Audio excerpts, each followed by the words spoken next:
So I'm in the Kew Gardens area of Queens today. You know, we're all hearing about this Daniel Penny thing where he strangled the guy in the subway here in New York City and killed him. And they reference the Kitty Genovese syndrome about people watching something like a murder or an attack happen and not doing anything about it. That all kind of stemmed from this story, the Kitty Genovese story. In 1964, she was attacked and raped and murdered, and the newspaper at the time said that there were 37 or 38 people that watched this happen, that no one did anything, and she ended up dying. And it actually even sparked 911 that didn't exist at the time. Only a few years later did 911 come to be a thing, and this story, the Kitty Genovese story, had a lot to do with it. So it all happened right here. So Catherine Genovese, also known as Kitty, was born and raised in New York and was the oldest of 5 children. Kitty lived and worked in Queens and had been living in an apartment in this building for about a year. She was the manager of a bar called Eve's 11th Hour Tavern. In March 13th, around 3 a.m., she left that bar to go home, and that bar was located somewhere around the corner of Jamaica Ave and 193rd Street. She must have been on Queens Boulevard sitting at a light, because it was at Hoover Street where she was first noticed by her killer. She likely made a left on 83rd Ave and then drove into the Kew Gardens area. So he spotted her fairly close, about 2 minutes drive from her building. She parked her car in this parking lot, which is the parking lot to the train station right here. It looks basically identical to how it looked in 1964. And her killer parked his car, his Corvair, right near this bus stop right here on the side of the road. So she parked right here in this parking lot, and then she knew somebody was following her or chasing her, and she ran up this way.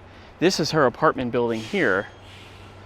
She ran up to the left, and that's when he caught up with her, and he stabbed her twice in the back, basically right in front of this apartment building.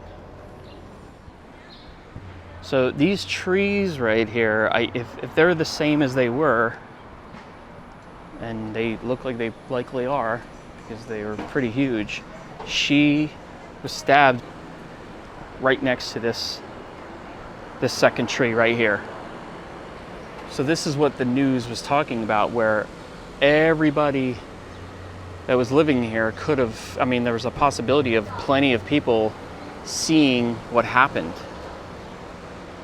Now, most people believe that Kitty was trying to make it up the street here to a police call box, but she never made it. Her attacker caught up with her right in this area and stabbed her in the back. Kitty screamed, "Oh my God, he stabbed me, help me." Now, these apartments across the street are the Mowbray apartments. It was there from the 7th floor that a man named Robert Moser shouted down, "Let that girl alone, get out of there." And her attacker ran off. At that point, Robert Moser watched Kitty stagger off, not realizing that she had been stabbed, and he returned to bed. However, a man named Joseph Fink, the apartment's late-night elevator operator, did see her get stabbed. And according to reports, he thought of doing something about it, but ended up just falling asleep. The attacker waited for 10 minutes, apparently changed his clothes and possibly even changed the position of his car. But as 10 minutes passed, no police showed up and no one came out to help Kitty. The attacker came back for her again. I believe the New York Times reported that she was attacked right back here around the corner from where she was. However, most other reporting that I have read says that she, in those 10 minutes, made it all the way back to the foyer of her apartment, just the entranceway. And it was there where Mosley again stabbed her over and over and sexually assaulted her. during this, a man upstairs and actually a neighbor of Kitty, Carl Ross, did witness this attack, but was too frightened to intervene. He opened his door, made direct eye contact with the attacker, and then slowly closed his door again, not wanting to get involved, and that attack continued. Ross called his neighbor and friend, and as word spread around the apartment building what was going on, that attacker took off, disappearing into the night, leaving Kitty on the floor, mortally wounded.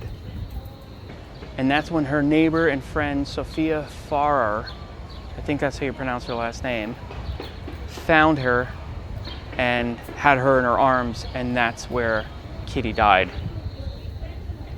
And yet again, there are some discrepancies about what actually happened, but I believe she died in her arms in the foyer on the floor. Now, some say she died in the ambulance, but I believe she died before the ambulance even got there. But the end result is the same. She was attacked, raped, and murdered. So who was this attacker? It was a man named Winston Mosley, a man with no criminal record, however, admitted to 30 to 40 burglaries, at least 8 rapes, and 2 other murders. He admitted to killing 24-year-old Annie Mae Johnson and 15-year-old Barbara Kralik. He admitted to necrophilia, and when asked why he killed Kitty, he simply said he wanted to kill a woman. That initial reporting by the New York Times said that nobody called the police and 38 people or 37 people, depending on which article you read, just watched her get murdered and did nothing about it. But later on, that did come out to be not true. In fact, 2 people did call the police, Samuel Hoffman and Haiti Grund. Samuel told police a woman had been beaten up, but she had gotten up and was staggering around. So anyone who possibly did see something watched the attacker run off and figured it was over with. You know, for many decades, the murder of Kitty Genovese has been discussed countless times, been taught in psychology classes, and written about in books, and gone over again and again on TV and movies, documentaries. The bystander effect, also known as the Genovese syndrome, a phenomenon in which individuals witnessing a victim in distress or a crime will look the other way or continue on, either to avoid conflict or under the assumption that someone else will do something or say something. And in a sense, nothing gets done. Especially in big cities where people they don't want to get involved. You know, for fear of getting hurt themselves, or, you know, maybe they just don't have time, or maybe they just don't care. I am now in New Canaan, Connecticut, probably over an hour from Queens, and this is where Kitty is buried with her parents, at least, but with her family. They moved up here about 10 years before Kitty's death because her mother had witnessed a murder, coincidentally, and she just wanted to get out of the city. So they moved up here. Kitty was probably buried here first.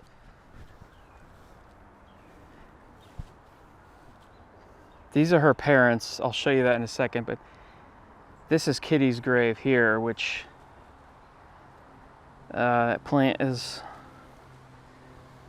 a little overwhelming with the for the grave here, but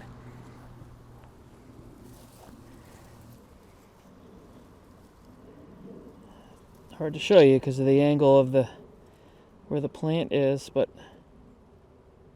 that's it. So her mother died in 92. Her father died in 69. So her mother lived quite a while without them. And there's information that came out fairly recently, in a sense, where they started investigating those early reports and what was reported in the newspaper, and they could not even confirm all that information about that there was 38 witnesses, and then they would basically just watched her get murdered. People definitely saw it, and people called the police, but the reality is there certainly wasn't, there weren't that many people. The initial attack, yeah, probably people heard it. They looked down from the apartment across the street, but then they just kind of thought that, it was a lover's quarrel or whatever, and she stumbled off. But as far as having all those people literally sitting there watching it, no, that didn't really happen. But I mean, some good things did come out of it. I mean, kind of directly, kind of indirectly, 911 came out of that.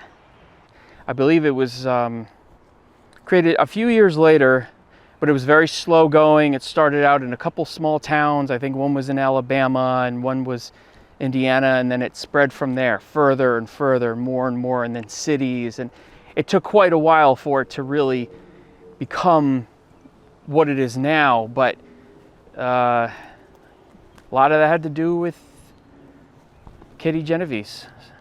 And as for Winston Moseley, once he was caught, he admitted to all these other crimes, like I said.